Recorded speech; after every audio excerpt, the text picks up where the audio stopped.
Bonjour, c'est un réel plaisir de vous retrouver pour cette autre séance de travail de coaching en ligne, de formation en ligne, d'information en ligne. Bonjour, je suis Lydie, je suis votre coach. Mon nom est Léon Lydie, donc je suis votre coach professionnel. Et donc bienvenue sur ma chaîne Coach Léon. Qui est un assistant manager? Vous vous êtes déjà posé la question ou c'est tellement que vous en avez une idée ou peut-être même que vous le savez. Un assistant pour ceux qui ne le savent pas et qui peut-être sont en train de me prendre en cours ou qui visitent régulièrement mes pages Facebook et autres. Et cette chaîne YouTube, je voudrais aujourd'hui vous entretenir de qui est un assistant manager et comment accéder donc à cet emploi d'assistant manager. Alors, un assistant manager sera donc cette personne-là, qui dans l'organigramme sera en second plan d'un poste, en second plan du poste de manager. Alors, vous avez donc tout un organigramme, que ce soit un organigramme fonctionnel ou un organigramme structurel, nominatif. Vous avez donc dans cet organigramme, selon la taille de l'entreprise, selon la forme de l'entreprise, vous avez donc le grand directeur, en général on dit le PDG, ensuite le DG ou le DGA. Vous avez ensuite les différents directeurs selon les, les, les postes, disons les filières, les carrières que l'on voudrait donc développer. Donc vous aurez donc un directeur des ressources humaines, un directeur commercial, ou désormais on dit commercial et marketing et commercial, un directeur communication, deux fois c'est communication, marketing et commercial selon le domaine. Vous aurez un directeur financier et administratif. Vous aurez ensuite un directeur, par exemple, des achats ou un directeur d'exploitation. Vous aurez un directeur ou disons un directeur, disons un directeur selon la politique de l'entreprise. Alors, à ces différents postes de direction qu'on appelle des managers, manager c'est en anglais, qui veut dire celui qui oriente, celui qui dirige, celui qui pilote. Donc, à ces différents postes de pilotage, l'on a besoin d'avoir un second, ou même 2 secondes, ou même 3 secondes, selon la taille de l'entreprise, afin d'alléger la tâche donc à ce directeur qui est le manager. Le manager seul ne peut pas faire tout ce travail aussi fort qu'il sera, aussi intelligent qu'il sera, aussi robuste qu'il sera, aussi dynamique et aussi disponible qu'il sera, il ne peut pas faire tout le travail. Il a donc besoin d'être assisté. Alors, c'est ce profil-là qu'on appelle assistant manager. Donc, un assistant manager n'est rien d'autre qu'un assistant de direction, un assistant d'une direction spécifique. Et donc, pour accéder à ce poste, il faut avoir un minimum de connaissances, un minimum de diplôme, un minimum d'un bac+2, bac+3 et bac+4. Car selon la taille de l'entreprise, vous aurez donc un manager, un assistant manager de niveau 1. C'est celui-là qu'on aura peut-être avec un bac ou un bac+1 ou un bac+2. Et un assistant manager niveau 2 qu'on appelle assistant manager middle. Celui-là peut-être qu'il sera un assistant manager à niveau bac+3, voire bac+4. Et un assistant, ça existe des assistants qui sont de haut niveau, qui sont des assistants de grandes boîtes de société, de grandes entreprises. Eux là, ils ont par exemple le bac+4 et plus.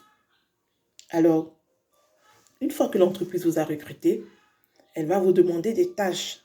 Elle va vous donner des activités à faire. On verra ce que c'est plus tard une activité, ce que c'est qu'une tâche. Ce n'est pas la même chose.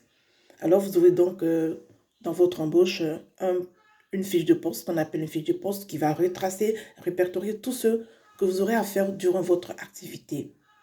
Et donc, si vous ne savez pas de quoi il s'agit, vous ne pouvez pas t'embaucher, ou si vous ne pouvez pas être utilisé entre guillemets, vous ne pouvez pas apporter un plus à l'entreprise, elle ne peut pas donc vous recruter. Alors, nous, depuis 2009, nous faisons cette activité en Côte d'Ivoire en tant que cabinet. Et un cabinet, c'est une entreprise. J'entends beaucoup vous dire où est-ce qu'on va faire nos stages. Effectivement, il existe des stages d'orientation et des stages d'entreprise. Donc, les cabinets ne font pas des stages d'entreprise, mais des stages donc de formation, des stages en tant qu'entreprise, mais certaines structures comme industrie ne vont pas accepter que vous passiez par un cabinet. Alors, qui est un assistant manager? Donc, c'est celui-là qui va accompagner le directeur. Vous serez donc assistant des ressources humaines, assistant comptable, assistant fiscal, assistant marketing, assistant juridique, etc. Et donc, à votre arrivée à cette entreprise, quelles sont les tâches que vous avez à faire? Et c'est ce que nous partageons avec vous durant 2 mois désormais. Avant, nous faisions 3 mois. 2 mois désormais pour vous apporter les rudiments essentiels et, disons, actualisés pour devenir un bon travailleur, pour avoir un très bon profil de carrière, car les observations sont multiples que les gens qui rentrent en entreprise n'ont ni savoir-faire, c'est-à-dire n'ont pas de compétences, n'ont ni savoir-être, n'ont ni savoir-faire. Et donc, nous avons pris sur nous depuis donc, toutes ces années d'apporter à l'étudiant en cours d'études ou en fin d'études qui donc s'est ménager son temps pour venir apprendre le savoir-faire, le savoir-être et le savoir donner, le savoir rendre. Alors, si vous avez à votre actif savoir-faire, savoir-être, savoir-rendre, vous avez donc un bon profil de carrière qui se prépare. Rejoignez-nous, contactez-nous afin que nous puissions débattre de tout ceci. Donc, c'est une vidéo, je présenterai quelques points sur ce que chaque tâche que fait donc un assistant manager. Alors, je vous invite donc à vous abonner et donc à liker pour pouvoir suivre donc la suite de cette vidéo qui parlera de chaque assistant spécifiquement en grande ligne. Ce ne sera pas toute la formation donnée, mais en grande ligne, qu'est-ce que fait un assistant manager, un assistant de ressources humaines, qu'est-ce que fait un assistant juridique, qu'est-ce que fait un assistant comptable. Et donc, au sorti donc de ces différentes petites formations gratuites que nous donnons donc en ligne, vous aurez une idée de ce que c'est et vous pourrez donc vous former. Je voudrais donc m'arrêter sur un point rapide. Nous, Africains, nous n'aimons pas beaucoup la formation. J'essaie de comprendre. Ce sont nos étapes peut-être qui ne nous permettent pas de nous concentrer sur la formation. Mais sachez que pour qu'une nation soit développée, c'est la formation. La formation n'est pas seulement d'aller à l'école et d'avoir donc un diplôme. Cela ne suffit pas pour entrer en entreprise. Si l'on vous l'a dit longtemps que vous aurez un bon diplôme, un master, un doctorat ou je ne sais pas, un autre pour entrer en entreprise, l'on vous a menti. Sur le terrain de la pratique et de l'emploi, ce marché concurrentiel, on a besoin de personnes averties, de personnes compétentes, de personnes qui savent où elles vont et qui peuvent donc gérer, qui sont matures et qui peuvent gérer donc un poste, que ce soit un poste d'assistant, un poste d'assistant de responsable, etc. Donc, l'on commence toujours par un stage.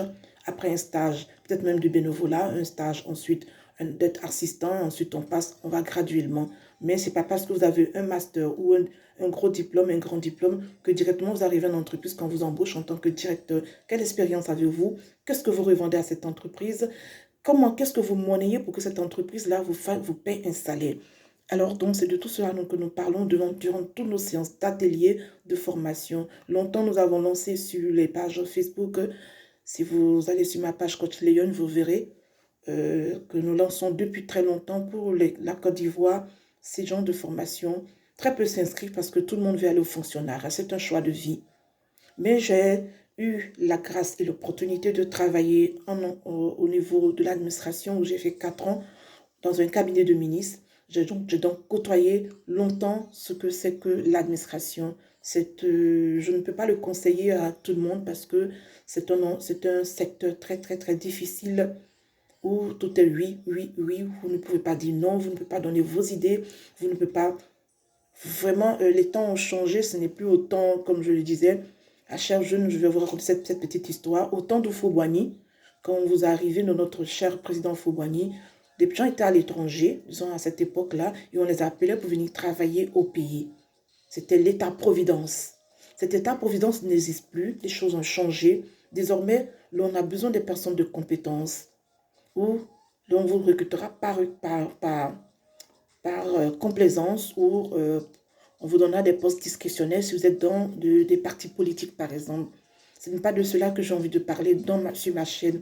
Je voudrais travailler avec des personnes ou apporter mon appui à des personnes qui sont compétentes et qui cherchent de la compétence. Je suis passée par là, malgré toutes mes grandes compétences, on m'a demandé, on m'a congédié sans préavis, sans respect. Mais j'ai compris que ce n'était pas ma voie et que même en tant que coach, j'ai pu faire une erreur de penser que je pouvais laisser mon cabinet à un certain moment et entrer donc dans ce secteur-là pour qui je pensais avait besoin de consultants. Mais j'ai réalisé qu'on a plus besoin de partisans, on a plus besoin de personnes qui vous accompagnent sur ce que vous dites et qui vous dites oui, oui, oui, oui, et qui reçoivent de l'argent en retour.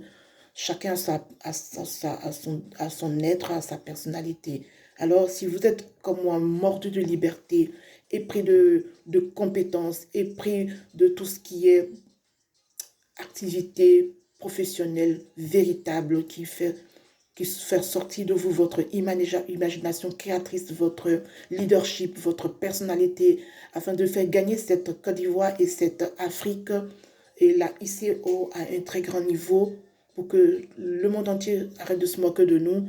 Je vous invite donc à nous visiter donc sur cette chaîne pour que nous échangeons véritablement ou à participer à mes conférences en ligne ou aux différentes conférences que je donne dans les différentes villes de Côte d'Ivoire et aussi que je donnerai à l'extérieur de Côte d'Ivoire.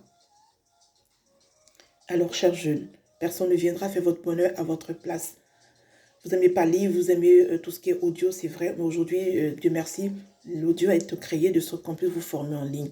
Vous n'aimez pas perdre 10 minutes, 15 minutes sur tout ce qui est formation parce que vous pensez que la vie n'a pas de... L'on ne gagne pas de l'argent à ce genre d'activité. Vous vous trompez.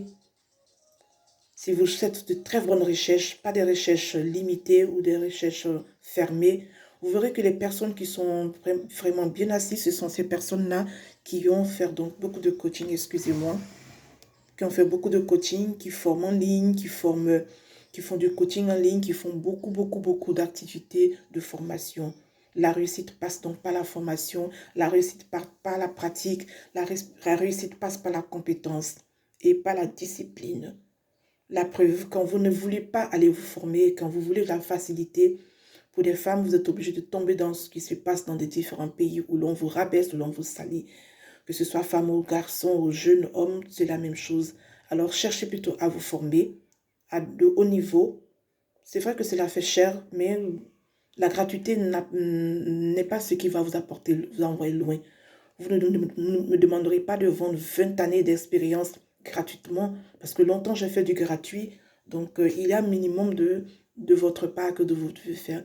J'en ai vu des gens qui ont des portables en salle de 200 000 francs, de 150 000 francs, de 100 000 francs.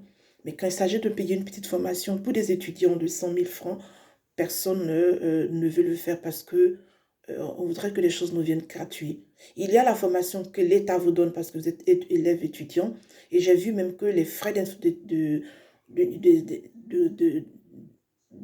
universités ont grimpé. Quand vous sortez de là, vous n'avez pas de pratique. Vous êtes obligé d'apprendre quelque part d'autre, en entreprise, auprès des cabinets, auprès des entreprises.